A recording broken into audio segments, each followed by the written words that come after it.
Sejarah makam Sultan Agung yang ada di Tirtayasa.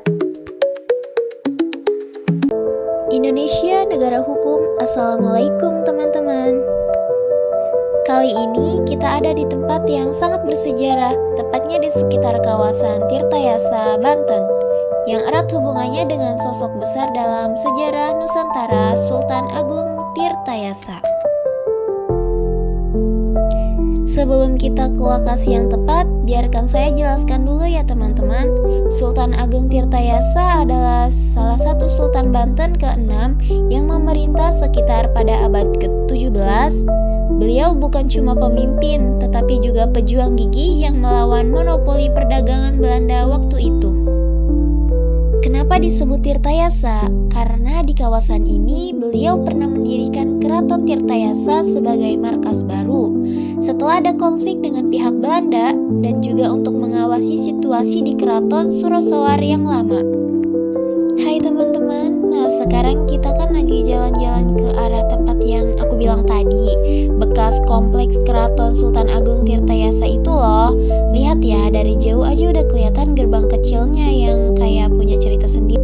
Kita sudah sampai di gerbangnya loh, tapi kayak kecil gitu. Tapi tahu gak sih di balik gerbang kecil ini tuh dulunya ada kerajaan yang kuat banget.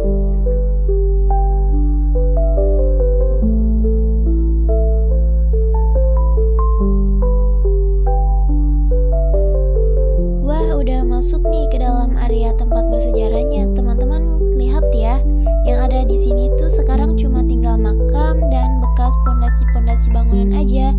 Karya simple gitu, tapi setiap batu dan setiap bagian tanah di sini tuh punya cerita panjang loh. Ini tuh dulu bukan cuma tanah aja, tapi juga pondasi dari bangunan-bangunan penting di Keraton Sultan Agung Tirtayasa. Ada yang bilang ini dulu jadi ruang rapat, dan ada juga yang bilang ini bagian tempat tinggal keluarga kerajaan. Sayangnya ya seiring waktu banyak bagian yang sudah tidak utuh lagi. Nah, di dalam situ ya teman-teman, ada makam kecil yang jadi saksi bisu perjalanan beliau. Meskipun makam utama Sultan Agung Tirtayasa ada di Masjid Banten, makam kecil di sini juga punya banyak hubungan penting loh. Beberapa sumber bilang ini adalah makam keluarga beliau atau tempat di mana beliau sering berdoa dan sebelum melakukan perjuangan. Seperti yang sudah kita lihat, meskipun sekarang hanya tinggal pondasi dan makam, kita masih bisa membayangkan loh bagaimana suasana keraton yang ramai dulu. Ada para pembesar kerajaan yang berkumpul, rakyat yang sedang meminta nasihat, bahkan aktivitas dagang yang terjadi di sekitar sini. Oke teman-teman, sekarang kita sudah bertemu dengan Pak Jaud, salah satu pengelola dan juga narator sejarah di situs makam ini.